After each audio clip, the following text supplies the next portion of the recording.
우리 지난주에 이어서 창세기 우리 24장의 말씀 보는데요. 28절부터 오늘 67절 말씀을 봅니다. 한 세대에서 다음 세대로 신앙이 전수되기 위해서는 중요한 지점마다 필요한 역할을 하는 사람들이 등장하게 됩니다. 아브라함에서 이삭으로 주도권이 넘어가는 가운데 아브라함의 종, 또 리브가, 이삭, 이런 사람들이 그런 중요한 역할들을 감당하는데요. 저는 이제 그들을 세대를 이어주는 이음새들을 이렇게 명명해 봤습니다. 근데 이런 이음새들이 역할들이 조금씩 다른 것 같아요. 그래서 오늘 이제 아브라함의 종 리브가, 이삭이 오늘 뒷부분에 나오는데 이 부분들의 역할들을 제가 한번 명명해 봤습니다. 이 역할들을 생각해 보면서 오늘 우리가 세대 교체, 물론 다음 이제 세대로 완전히 바꾸는 그런 일은 아닙니다만은 소그룹을 이제 바뀌기도 하고 내년을 되면서 새롭게 뭐가 시작되기도 하고 이렇게 세대 교체라는 새로운 현실 앞에서 우리의 역할 이런 부분들도 함께 생각해 보자 이런 마음으로 오늘 설교를 준비했습니다.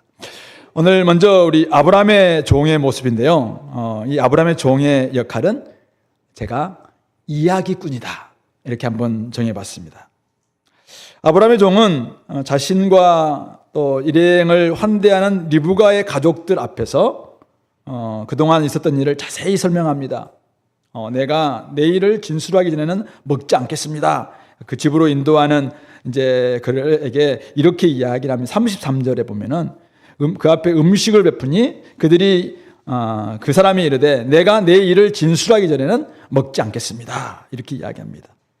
그러면서 이제 라반이 말해봐라 이렇게 이야기하니까 34절부터 쭉 48절까지 앞에서 리브가에게 이야기했던 또 리브가와 함께 우물가에서 이야기했던 그 이야기를 그대로 반복해서 이야기합니다.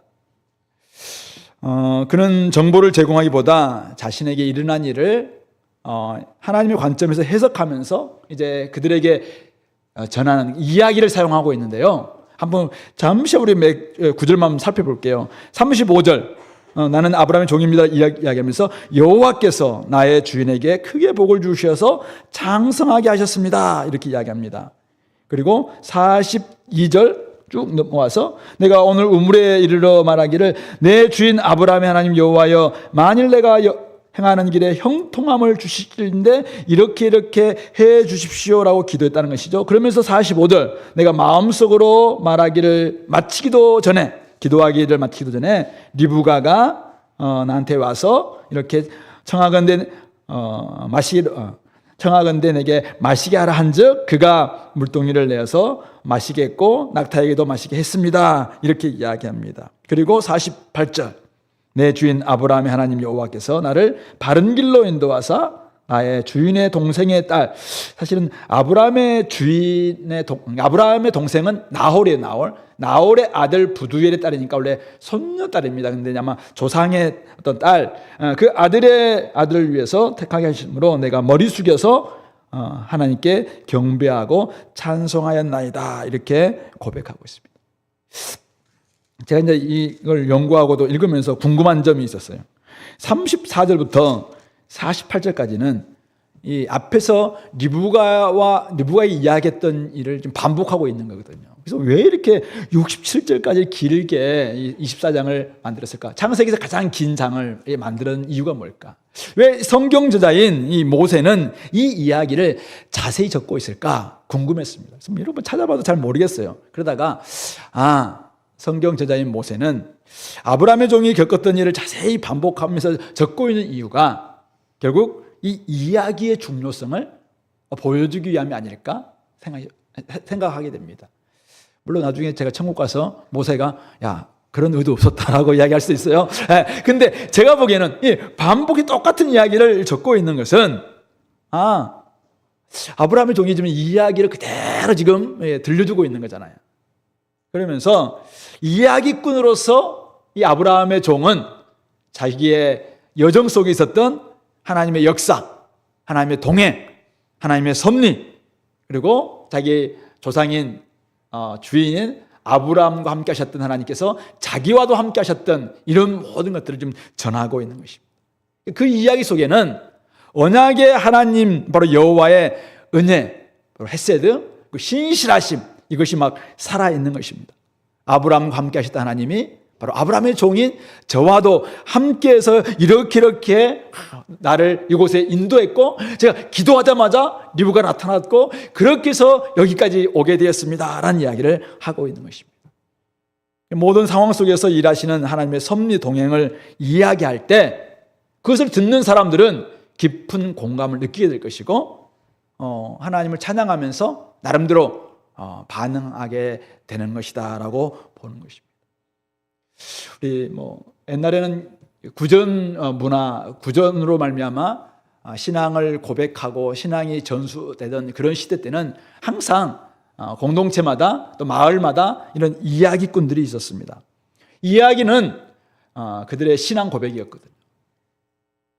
옛날 저도 어렸을 때 교회 다녔을 때 우리 이야기꾼들이었던 분들이 계셨어요. 그분들이 성경은 하나님은 이런 분이시다, 사랑, 이런 이야기를 막 신학적 진술로 이야기한 게 아니었어요. 근데 자기가 만났던 하나님을 막 재미있게 막 이야기했어요. 텔레비전도 없던 시절 때 교회 가면은 진짜 그 누나들이, 그 선생님들이 들려줬던 그 이야기를 들으면서 막 상상을 상상의 나래를 폈던 그런 경험이 있습니다. 성탄절에도 이야기꾼들은 항상 등장했습니다. 오늘 보니까 목자들, 나중에 우리 보면은 동방박사들, 이 사람들도 자기들의 이야기를 나누었던 이야기꾼들입니다. 보냄받은 종들, 보냄받은 예수님의 사도들도 그들은 가는 곳곳마다 예수님이 그들과 함께 하셨던 이야기, 하나님의 함께 하셨던 그 이야기들을 나누면서 정말 이야기의 꽃을 피웠던 그것을 기억하고, 그렇게 하면서 세대가 또 다음 세대로 이어지는 이런 이야기들로 계속 세대와 세대가 연결되는 세대 교체가 이루어졌던 것이 아닐까, 그런 생각을 하게 됩니다. 우리 주은혜 교회 역사 뭘로 이루어졌나요? 제가 보기에는 이야기들로 이루어졌습니다. 우리 중고등부 학생들이 이곳에 와 있는 지금 혹시 이분들이 그렇게 이야기했나요? 우리 후배들한테 불러놓고 이야기했다잖아요. 너희들과 우리는 달라. 우리는 이주 수련을 경험한 사람이고 너희들은 이주 수련을 경험하지 못한 사람이야. 그래서 그걸로 나눠진다 막 이야기하면서 막 너희들하고는, 너희들은 이주 수련을 몰라 막 이렇게 했다고 그런 이야기 들었던 적이 있어요. 이주 수련회, 옛날에 3주 수련회, 또 4주 수련회 있었어요. 제가 2005년 제가 왔을 때 박 목사님이 제주도에서 막 4주 수련을 시작한다고 저보고 거기 가서 쉬어라고 이야기하더라고요. 제가 모실 것 같아서 안 갔거든요. 안 갔는데 그 수련회 끝나고 제가 이제 2005년 3월에 했는데요. 그때 오니까 막 4주 동안 무슨 일이 일어났는지를 막 이야기했던, 별목담에 올라갔던 이야기부터 온갖 이야기들 막 있었습니다. 그 뒤에 또 3주 수련회가 있었어요. 3주 수련회. 3주 수련회 이야기. 몇 번들이 경험했던 3주 수련회, 2주 수련회. 이걸 통해서 우리 주은혜교회 참 많은 사람들이 바뀌고 또 여기까지 온 것이 아닐까.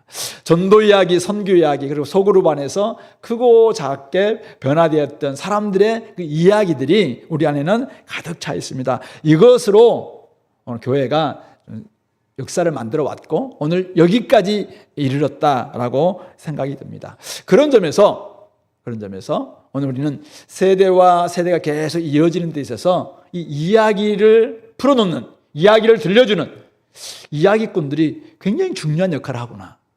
그런 점에서 여러분들에게 오늘 부탁드립니다. 여러분들이 이야기꾼들이 되어달라. 이야기꾼들이 되어달라. 자신과 함께 하셨던 하나님을 누군가에게 이야기할 필요가 있겠다는 것입니다.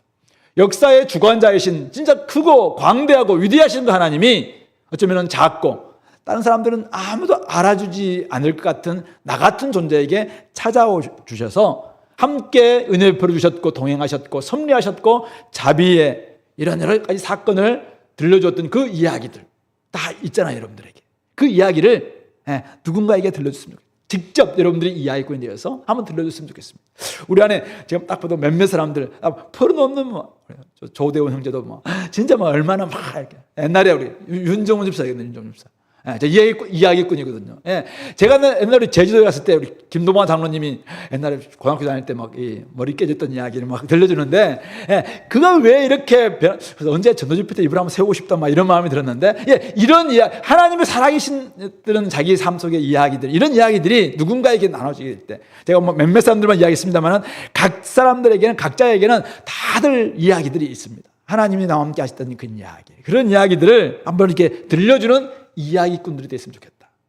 특별히 자녀들을 함께 이제 우리 장년부들이 많이 계시니까 자녀들 다 불러놓고 자녀들께 맛있는 거 좀 주고, 그리고 성탄절에 또 어쩌면 좀 필요하다면은 전기불 다 끄고 촛불 하나 켜놓고 이런 분위기를 좀 만들어 놓고 자기가 왜 이런 삶을 살게 되는지, 왜 여기까지 오게 됐는지 이런 이야기들 한번 들려줄 수 있다면은 참 좋겠다 이런 생각을 하게 됩니다. 오늘 장년부 부서 구역대의, 구역이 이제 올해로 이제 끝납니다. 내년부터는 소그룹으로 이제 또 전환되는데, 오늘 구역의 마지막 이 구역대회 때 함께 모아놓고 우리 3년 동안 있었던 또 구역 안에서 일어났던 이런 이야기들을 함께 나눌 수 있다면은 얼마나 좀 좋을까. 그러면서 우리 이야기는 계속 우리 공동체를 이어가게 될 것이고 다음 세대로 흘러가게 될 것이다. 스토리텔링, 이야기, 간증, 이 속에는 진짜 살아계신 하나님의 사랑과 은혜가 깃들어 있습니다. 이런 이야기들을 우리가 누군가에게 나눌 수 있다면 참 좋겠다. 정현종 시인의 그 방문객에서 나와 있는 그 이야기, 한 사람을 맞이하는 일은 어마어마한 일이다. 맞습니다. 왜 그렇습니까? 그 사람의 일생이 있기 때문이지만 우리 성도들에게는 그 사람과 함께 했던 하나님이 계시기 때문에, 하나님의 이야기가 그 속에 숨어 있기 때문에 누군가를 환대하는 그 일은, 누군가의 이야기를 듣는다는 일은 어마어마한 일입니다. 어떤 한 사람에게 하나님께서 숨을 주셨어요. 호흡을 주셨습니다. 그리고 그 사람에게 쉼을 주셨습니다. 그 숨과 쉼을 주신 하나님의 이야기를 우리가 들을 때 우리도 숨 쉴 수 있고 쉼이 무엇인가라는 것을 깨닫게 될 줄로 압니다. 성탄절은 우리에게 찾아오신 하나님의 이야기입니다. 우리 예수님은 우리에게 찾아오신 이야기꾼이기도 하십니다. 그런 점에서 크리스마스 캐롤, 크리스마스 트리 속에도 예수님이 들려주시는 많은 이야기가 숨어 있을 것 같습니다. 제가 궁금했어요. 그래서 어제 밤에 AI한테 물어봤어요. 야, 크리스마스 캐롤, 크리스마스 트리에게 깃들이는 하나님 이야기는 뭐니? 하고 쫙 풀어놓더라고요. 그래서 요약해서 말해도 이렇게 요약했습니다. 크리스마스 캐롤은 하늘이 땅을 향해 부른 하나님의 노래이고, 크리스마스 트리는 죽음의 겨울 한복판에 세워진 생명의 나무입니다. 무슨 말인지 알겠어요? 예. 어쨌든 크리스마스 캐롤은 천사들이 불렀던 노래를 하나님께서 직접 이렇게 들려주는 그런 하나님의 노래이고, 크리스마스 트리는 죽음과 같은 어두운 겨울에 푸른 나무를 세우는 이유가 예수님이야말로 생명을 주는 나무다. 이런 부분들을 보여주는 이미지가 이 트리 안에 있다. 이렇게 이야기하는 것 같았습니다. 어쨌든 성탄절 때, 오늘 그리고 이번 주 성탄절 우리 전야 때, 또 성탄절 때, 그리고 다음 주 송구영신 마지막 모임, 이런 여러 가지 우리 이제 기회가 있어요. 우리에게 이런 기회 때 우리와 함께 하셨던 그 하나님, 나와 함께 하셨던 하나님이 어떤 분이셨는가? 나의 시험 속에 함께 하셨던 하나님, 나의 결혼 속에 함께 하셨던 하나님, 나의 연애 속에 함께 하셨던 하나님, 그리고 이곳에 오고 가면서 느끼고 누렸던 그 하나님의 손길, 이런 부분들을 함께 나눌 수 있다면 얼마나 좋겠는가. 우리 대학생들도 참 이곳에 와서 좀 주은혜 교회를 만나고 주은혜 교회 안에서 내가 훈련받고 말씀을 나누고 이렇게 하면서 나를 변화시켰던 그런 이야기들을 우리 후배들에게 또 옆에 있는 동역자들에게 이야기할 수 있다면 졸던 사람들도 깰 수 있지 않을까. 졸고 있는 사람들 몇 사람 보여서 제가 이야기를 했는데, 함께 하신 하나님을 높이고 자랑하는 이야기꾼들이 여러분들을 되어주셨으면 좋겠습니다. 믿음은 들음에서 나고 들음은 그리스도의 말씀으로 말미암습니다. 그리스도의 말씀은 어떤 신학적 진술이 아니라 여러분들 속에서 살아있는 이야기, 인격적 진술이 될 때 그것이 힘이 있을 것 같아요. 그런 점에서 한번 여러분들이 이야기꾼이 되어주시면 좋겠습니다. 두 번째, 오늘 이제 리브가와 리브가의 가족들의 반응이 나오는데요. 49절 이렇게 이제 종이 이야기를 하니까 종은 이렇게 이야기합니다. 이제 당신들이 인자함과 진실함으로 내 주인을 대접하려는 마음이 있다면 내게 그 마음을 알게 해주시고, 혹시 그럴 마음이 없다면 그 이야기도 저에게 알게 해주십시오. 그래서 내가 좌로든지 우로든지 행할 수 있도록 도와주십시오. 이렇게 요청을 합니다. 그래서 요청이 하자 50절부터 60절까지가 이제 리브가 가족들의 반응이 나옵니다. 자, 첫 번째, 라반과 부두의 오빠와 그의 아버지의 반응이에요. 50절, 51절.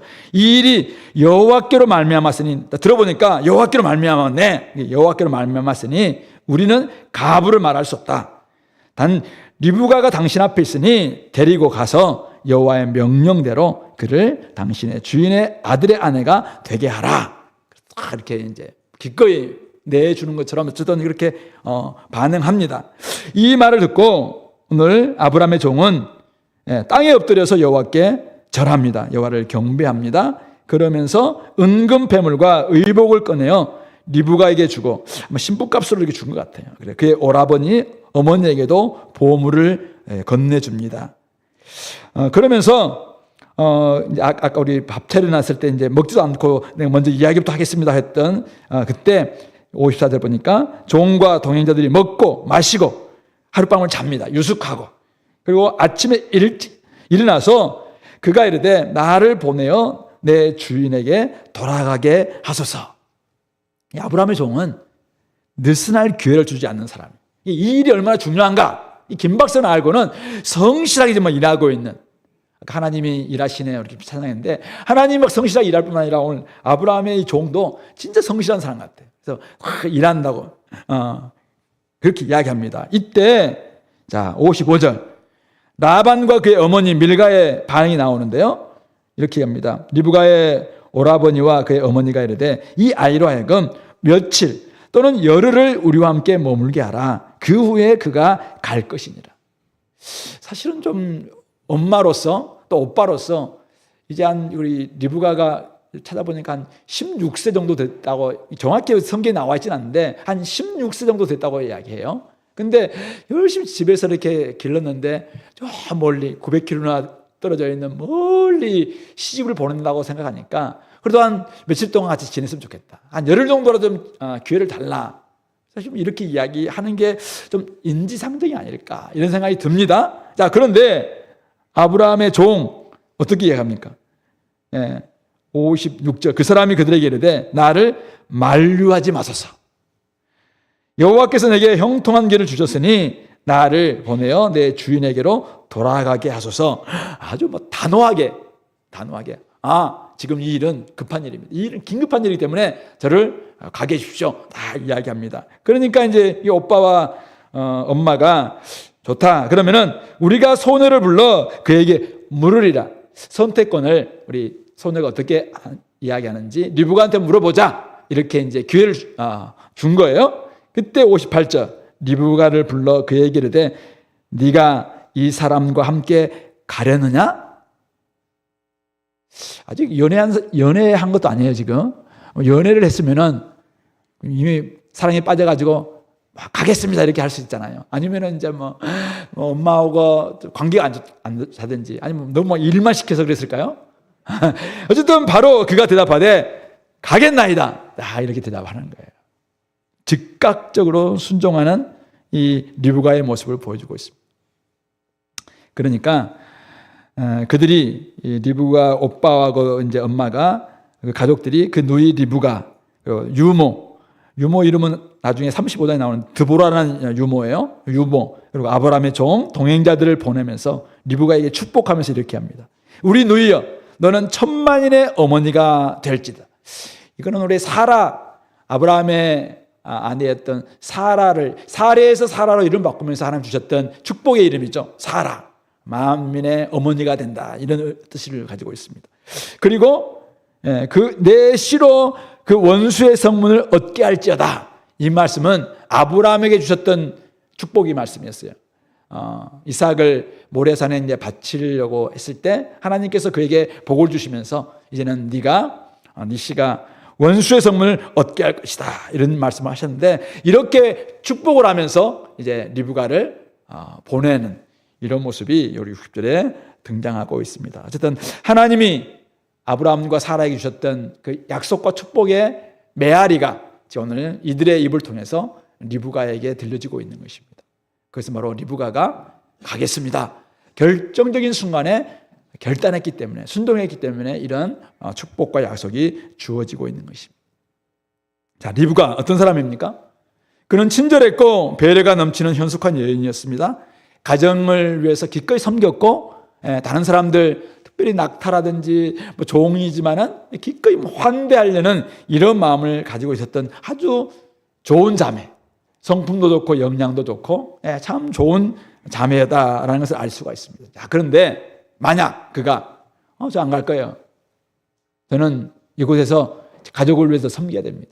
저는 이곳에서 환대하는 사람을 살겠습니다. 제가 이곳에서 지나가는 많은 여행객들, 그들 마음껏 제가 섬기면서 살아가겠습니다. 만약 그랬다면은 본토 친척 아비집을 떠나 아브라함의 꿈과 비전을 이어받을 수 있는 그 길로 나아가지는 않았을 것입니다. 이런 결단이 없었다면은, 즉 본토 친척 아비집을 떠나지 않았다면은 그는 그냥 그곳에서 착한 자매로 그곳에 여전히 지냈을 거라고 생각해요. 아브라함의 꿈, 아브라함의 비전, 하나님이 열방에게 주시고자 했던 아브라함의 복의 통로로서의 그 사명, 이것은 감당할 수 없었을 것입니다. 따라서 결정적인 순간에는 반드시 신앙의 결단이 있어야 된다라는 것을 리브가는 우리들에게 지금 가르쳐주고 있습니다. 하나님의 뜻에 절대 순종하는 사람만이 바로 그 길을 갈 수 있다는 것을 이야기하고 있는 것이죠. 결단한 사람이 있어야 하나님의 나라와 의가 확장되는 것입니다. 제자도 마찬가지입니다. 제자가 예수님이 어떤 분인지 알겠어요? 예수님의 삶이 얼마나 고귀한지 알겠어요? 예수님이 다른 사람들을 위해서 섬기고 하는 길이 얼마나 귀한지도 알겠어요? 자, 그런데 나를 따르라 라고 이야기할 때 자기를 부인하고 자기를 십자가를 지고 예수님을 따라가야 되는데 못 가겠다고. 집안 아버지 장사 지내야 된다고. 제가 지금 소를 사가지고 시험해야 된다라고. 내 지금 결혼도 해야 된다고. 이렇게 해서 결단하지 않는다면은 그런 제자가 될 수가 없는 것입니다. 하나님께로 말미암았다는 확신이 든다면은 오늘 리브가처럼 많은 고민 사실은 필요 없습니다. 본토 친척 아비집을 떠나야 하나님의 복을 받을 수 있겠다라는 것이 명확하고 이것이 하나님의 뜻이구나. 이게 하나님부터 오는 것이구나. 확신 든다면은 과감하게 결단하면 되는 것입니다. 믿는다는 것은 하나님 믿고 모든 것을 그분께 맡기는 것입니다. 옛 생활, 옛 습관, 옛 자랑을 떠날 수 있는 이유는 무엇입니까? 그것은 옛 생활이 싫어서도 맞습니다. 그렇지만 하나님의 약속, 하나님의 복이 훨씬 더 큰 가치가 있다라는 것을 믿기 때문에 그렇습니다. 그래서 본토 친척 아비집을 떠날 수가 있는 것이죠. 오늘 리브가는 우리들에게 요청하는 것 같아요. 여러분들 한번 떠나보세요. 이렇게 이야기하는 것 같아요. 결단의 순간들이 우리에게 찾아올 겁니다. 수련회를 갈 것인가? 수련회를 가지 않을 것인가? 결단해야 될 때입니다. 세상을 이기는 믿음이라는 주제를 가지고 우리가 한 주 동안 수련회가 있어요. 근데 이 수련회가 갈 것인가 말 것인가? 근데 여러분들 이게 하나님의 뜻이라는 확신이 드나요? 그럼 어떻게 해야 돼요? 과감하게 우리 시간과 재정을 투자하는 이 결단이 필요하다는 것입니다. 이곳에는 청년부들이 없습니다만은 결혼을 앞에 두고 이 사람 내가 지금 한 2년 3년 사귀었어요. 자, 그런데 결혼을 할 것인가 말 것인가 고민하는 사람들이 혹시 있나요? 좀 더 사귀어봐야 될 것 같아요. 이쯤 사귀었으면은 이게 명확하지 않나요? 그러면 과감하게 선택해야죠. 결단해야죠. 최근에 이제 교회를 두고 고민한다는 사람도 있습니다. 워낙 주변에 교회도 많고 또 가까운 게 교회도 많기 때문에 교회를 두고 고민하는 사람도 있습니다. 제가 교회를 두고 고민한다고 이야기할 때 딱 한 가지 기준이 있죠. 나를, 그러니까 나의 욕망을 죽이게 하는 연습을 하게 만드는 교회냐, 아니면 내 욕망을 계속 부추겨주면서 채워주게 하는 그런 교회인가? 저는 이게 첫 번째 순서라고 생각합니다.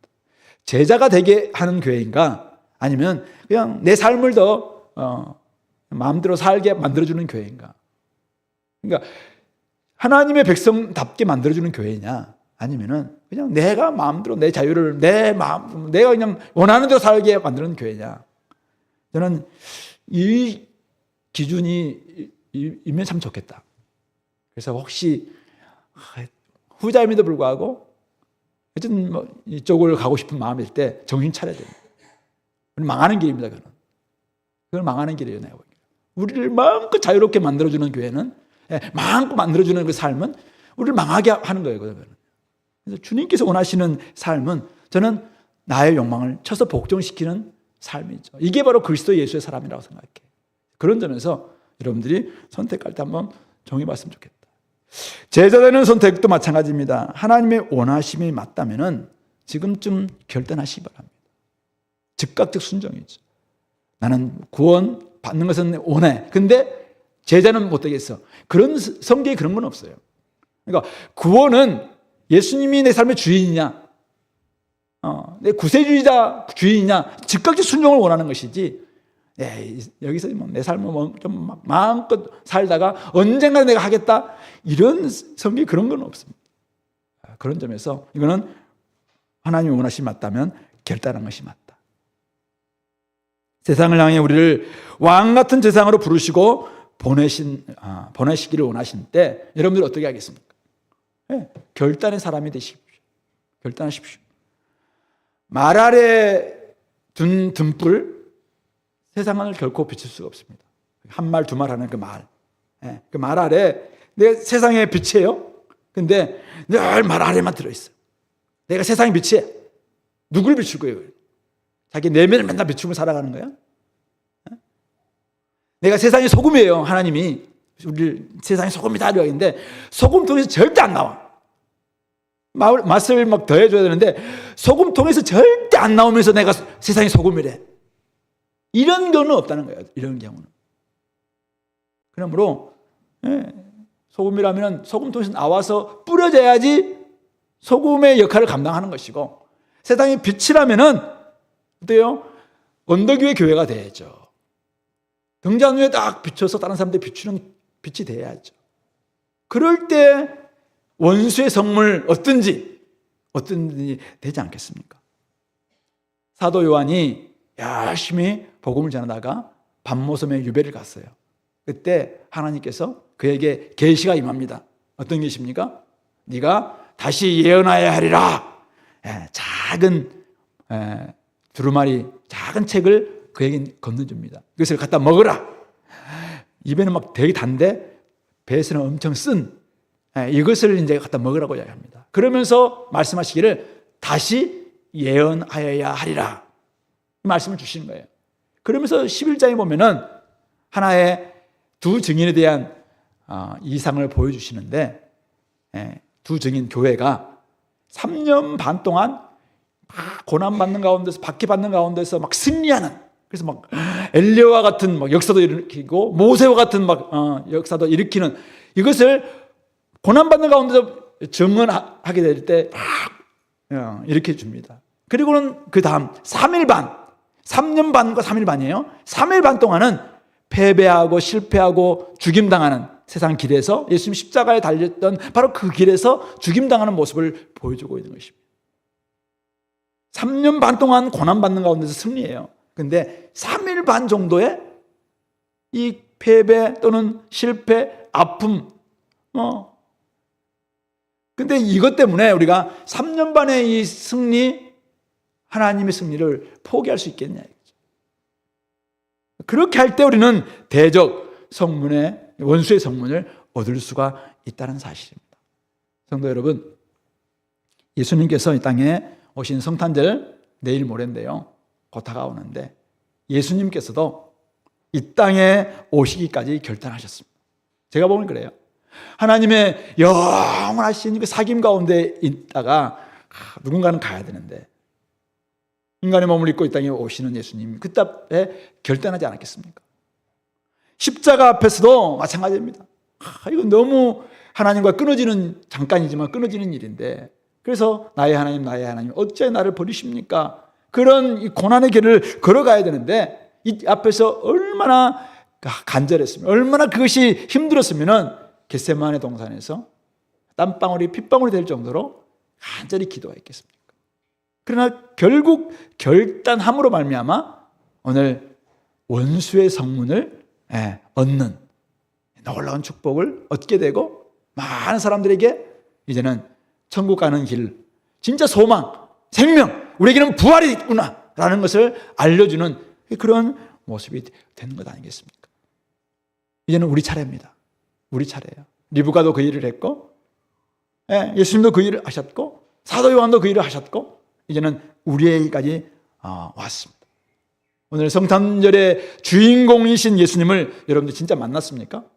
그렇다면 여러분들 구원받고 천국이 있고 우리 삶 가운데서 고난이 있지만 그 뒤에 진짜 부활, 승천, 부활이 있다. 새로운 새 창조와 새하늘과 새 땅이 있는 것이 명확하다.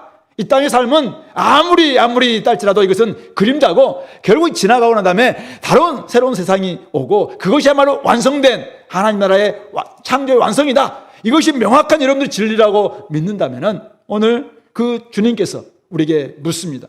오늘 리브가의 가족이 리브가에게 묻듯이 네가 가겠느냐? 오늘 여러분들에게 질문합니다. 여러분들이 이 길에 가겠느냐? 여러분 대답이 무엇입니까? 리브가는 가겠나이다. 여러분의 대답은 무엇입니까? 오늘 결단이 필요할 때 결단의 사람이 될 수 있기를 소망합니다. 그럴 때 세대가 이어질 것입니다. 마지막 세 번째, 이삭. 61절부터 67절에서 저는 이삭의 역할을 사랑꾼이다 이렇게 한번 제가 정해봤는데요. 자, 61절 리브가가 일어나 여자 종들과 함께 낙타를 타고 그 사람을 따라갑니다. 그때 이삭이 부엘라헤로이, 부엘라헤로이라는 뜻은 나를 살피시는 살아계신 이의 우물.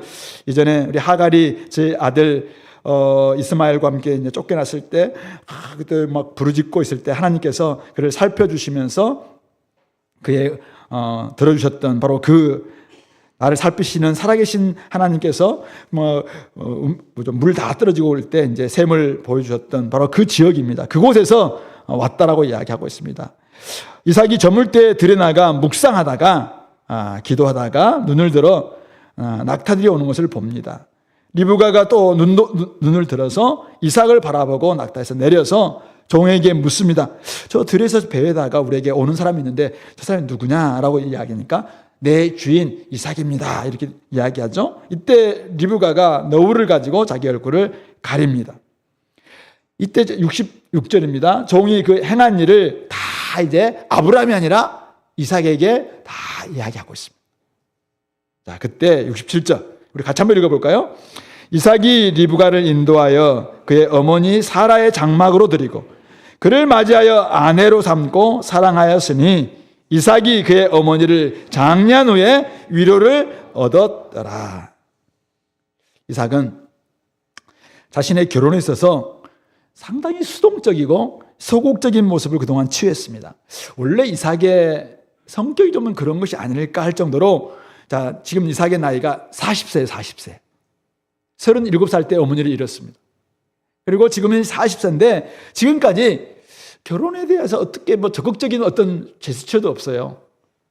그러면서 부엘라헤로이 이곳에서 이제 좀 계속 기도하면서 나를 살피시는 하나님에 대해서 한번 묵상했으라고 생각하고 그리고 아버지가 이제 자기 아내를 구하러 이제 저 멀리 하란까지 보냈다는 말을 듣고는 와서 들에서 쭉 묵상하면서 정말 하나님 앞에서 자기를 준비하고 있는 것입니다. 자, 이렇게 하는데 그가 이제 결혼을 준비하기 위해서 기도하면서 이제 하고 있을 때 그 앞에 자기 앞에 리브가가 나타났을 때 그는 지금까지 소극적인 모습이 막 사라지면서 적극적으로 그 자매를 바라봅니다. 그래서 그에게 다가가고 같은 방향을 향해서 걸어오는 이 자매를 향해서 이제는 그를 딱 붙잡습니다. 그리고는 67절이죠 아까.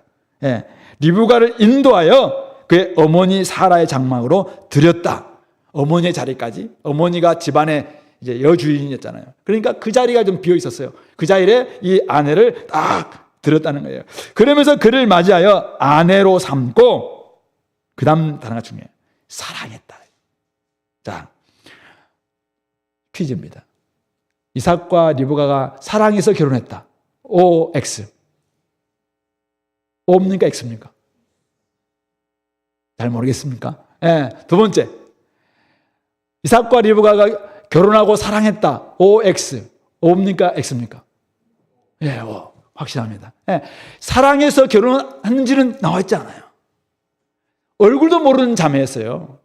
이름만 이삭이라는 이름도 알았을 거예요. 이름만 알았던 형제예요. 근데 결혼했어요. 근데 결혼하고 난 다음에 사랑한 거죠. 결혼하기까지 과정은 어떤 사람들은 연애해서 결혼할 수도 있고, 그냥 누군가 주선해서 결혼할 수도 있고, 어떤 사람들은 뭐 그냥 미팅에서 결혼할 수도 있고, 다 결혼할 수 있어요. 근데 결혼하고 난 다음에는 사랑해야 되죠. 물론 우리 사랑해서 결혼해요. 근데 사랑하고 결혼한 다음에 사랑을 안 하는 사람들이 있다는 거예요. 그러면 이유가 없어요. 우리는 오늘 이 이삭이 우리에게 뭘 이야기하고 있냐면은, 이삭은 자기 삶에 있어서 앞에도 지금 거의 이삭이 나타나지 않는 것처럼 삶에 있어서는 굉장히 좀 소극적인 모습이 많아요. 자기 결혼에서도 굉장히 소극적인 모습이었어요. 근데 기도로 준비했어요. 들에 나가서 묵상하고 부엘라에로에 있으면서 또 기도하고 기도로 준비합니다. 그리고는 리브가를 맞이할 때 그에게 어떻게 하면은 리브가만을 사랑합니다. 아브라함에게 아내가 몇 명이었어요? 하갈이 있었어요. 나중에 25장 1절 보세요. 1절. 25장 1절. 아브라함이 후처를 맞이하였으니 그 이름은 그두라라. 아니, 이 나이에 좀 아브라함 또 결혼해요. 또 결혼해. 그런데 이삭은 오직 리브가밖에 없어요. 자, 이삭의 아들 야곱. 아내가 몇 명이었어요? 4명. 그래서 아내끼리 막 싸우고 예. 근데 오직 이 이삭은 리브가만을 사랑하는. 이삭은 다른 족장과 비교해 볼 때 큰 족적을 남기지는 못했습니다. 그러나 그는 신실하게 살았고 무엇보다도 한 사람 리브가만을 진실로 사랑했습니다.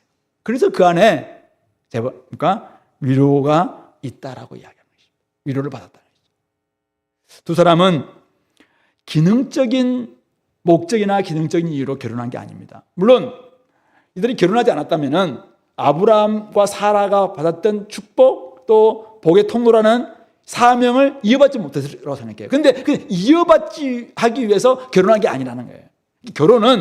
결혼의 본질은 사랑이지 어떤 사명이나 어떤 뭐 기능이 아니라는 것입니다.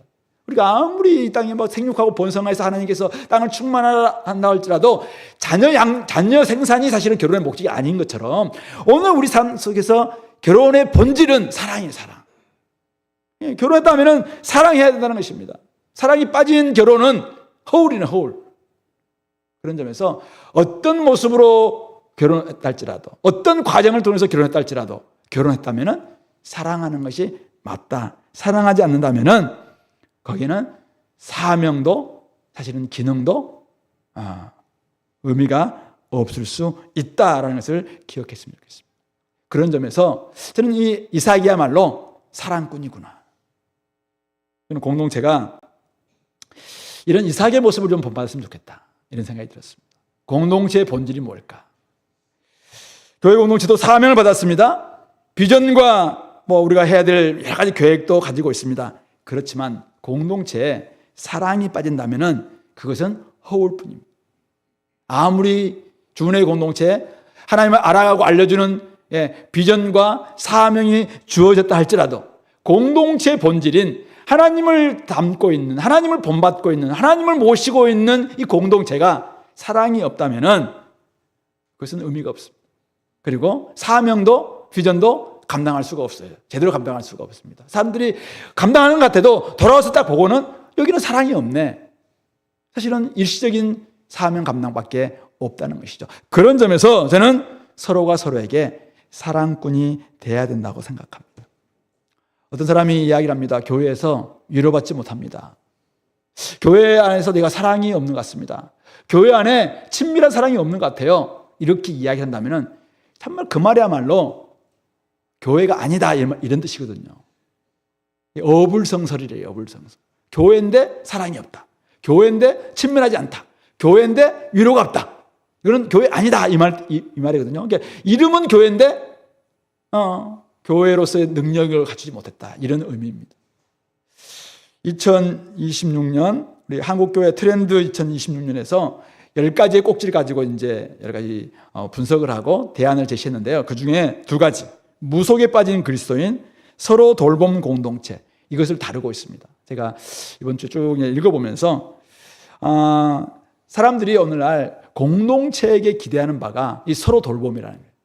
옛날에는 목회자들이 좀 돌봐주셨으면 좋겠다 이런 이제 기대가 많았다고 하는데 지금은 67%인가 서로 돌보면 좋겠다. 성도들이 서로 돌봤으면 좋겠다. 그래서 상호 돌봄, 또 자기 돌봄, 그리고 돌보는 사람들을 돌봄 이런 것들을 이제 꼭지를 가지고 이렇게 하고 있는데 어쨌든 서로 돌봄에 대한 이 욕구가 굉장히 많고 그럴 때 제대로 위로받고 공감을 얻는다 이렇게 좀 이야기하고 있습니다. 근데 교회가 서로에 대해서 관심이 없고 와서 예배만 드리고 딱 나가는 그러니까 자동차 극장 드라이브인 시애터처럼 그냥 왔는데 옆에 있는 누가 관심이 없는 거예요. 영화만 보고 그냥 쭉 자동차로 나가는 것처럼 예배를 같이 드리는데 옆에 있는 사람 관심도 없고 교제도 안 하고 말씀 나누는데도 그냥 말씀 나는 여기만 있지 이 사람의 어떤 고민을 가지고 있고 어떤 힘듦이 있는지에 대해서 들을 수 있는 이런 여유도 없고 마음도 없다면은 이건 자동차 극장과 같은 모습이라는 것이죠.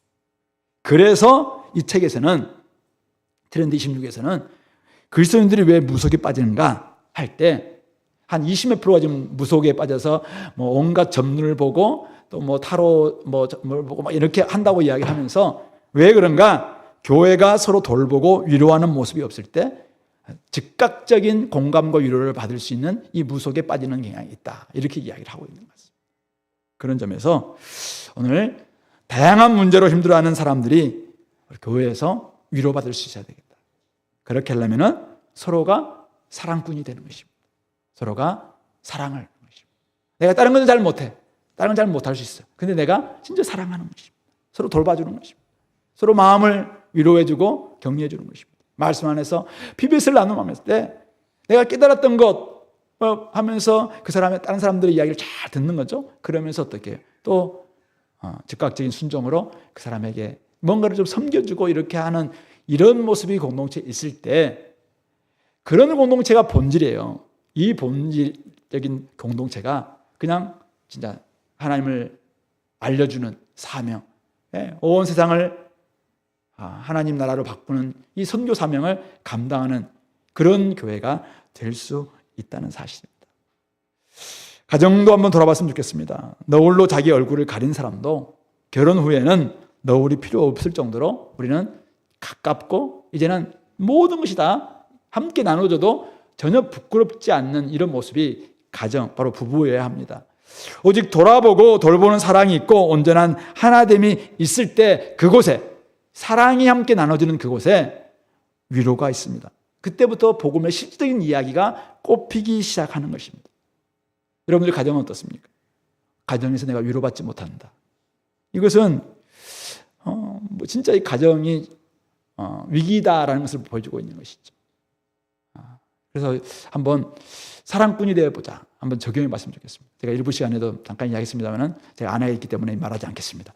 어쨌든 결단하여서 여러분들 결단하고 나에게 온 아내라면 어떻게 해야 돼요? 진짜 사랑하고 돌보고 마음을 좀 주는 이런 모습이 있었으면 좋겠고 결단하고 나를 위해서 죽어주는 남편, 사랑하는 남편이 있잖아요. 아니 내 같은 사람이 뭐라고 저 아내 남편이 저렇게 나를 해줍니까? 그러면 어떻게 해요? 나도 사랑해주고 또 마음을 위로해주고 다 이렇게 좀 안아주고 이렇게 해야 되는 거 아니냐죠. 그럴 때 가정 안에서 위로가 있고 그러면서 그곳에 자라나는 자녀들이 참 못 보겠다 이런 마음도 들겠지만은 엄마 아빠가 왜 저래 이런 마음도 들겠지만은 그러면서 저게 결혼이구나, 저게 가정이구나, 저렇게 사는 거구나, 이것을 배우지 않겠습니까? 그런 점에서 우리가 사랑을 잘 좀 실천하는, 사랑은 감정이 아니라 동사라고 이야기했습니다. 바로 자기 유익을 구하지 않고 다른 사람의 유익을 구하면서 철저히 섬기는 바로 이런 모습인 것이죠. 이런 모습들을 통해서 우리가 사랑을 나눌 수 있는 우리 공동체가 또 가정이 될 수 있기를 소망합니다. 말씀을 맺겠습니다. 하나님은 역사의 주관자이십니다. 역사를 이끄시는, 숨어 계시는 주인공이시죠. 자, 그런데 이 하나님은 그 역사를 이끄심에 있어서 사람을 통해 역사를 이어가십니다. 아브라함으로 시작해서 이삭으로 마무리되는 이 여정 속에도 바로 이야기꾼인 아브라함의 종, 결단의 사람 리브가, 신실하게 준비하고 리브가를 맞이했던 사랑꾼 이삭, 이런 사람들이 있었기 때문에 역사가 이어졌고 세대가 세대로 이어져 갔다고 생각합니다. 세상을 향한 하나님의 비전은 지금도 계속되고 있습니다. 이음새들은 여전히 필요합니다. 여러분들에게 한번 부탁드립니다. 누군가는 이야기꾼들이 되어 주십시오. 진짜 여러분들 속에 함께 하셨던 이야기를 간증으로 이야기하든지, 아니면 맛깔스럽게 한번 스토리텔링을 하시든지, 아니면 그냥 뭔가를 좀 누군가에게 부끄러워하지만 나누든지, 어쨌든 이야기꾼이 되어 주십시오. 또 누군가는 중요한 순간, 결정적인 순간 결단의 사람이 되어 주십시오. 이것을 필요로 하는데 아무도 나서는 사람이 없네? 제가 하겠습니다. 이렇게 결단하는 사람. 아직도 중고등부교사 한 사람이 부족하다고 이야기하는데, 결단한 사람이 되어 주십시오. 결단한 사람이 되어 주십시오. 내가 한번 해보겠습니다. 이렇게 할 때 그 꿈이 이어지는 거 아니겠습니까? 누군가는 같은 방향을 걷는 사람들을 돌아보고 돌보는 사랑꾼이 되어 주십시오. 사랑의 사람, 자기를 내려놓고 헌신한 사랑의 사람 될 때 세대는 세대로 이어지고 하나님의 나라도 계속 이어질 줄로 믿습니다.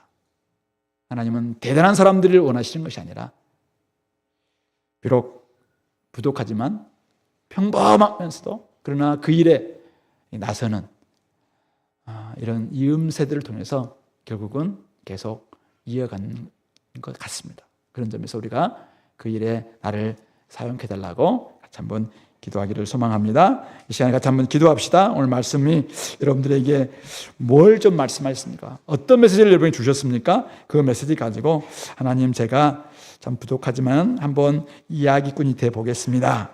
또 제가 한번 결단해 보겠습니다. 제가 같은 방향을 걷고 있는 우리 동역자들에게, 형도들에게 사랑을 나누고 돌보는 사랑의 사람, 그래서 함께 위로를 만들어가는 사람 되어 보겠습니다. 이렇게 한번 결단하면서 같이 기도하겠습니다.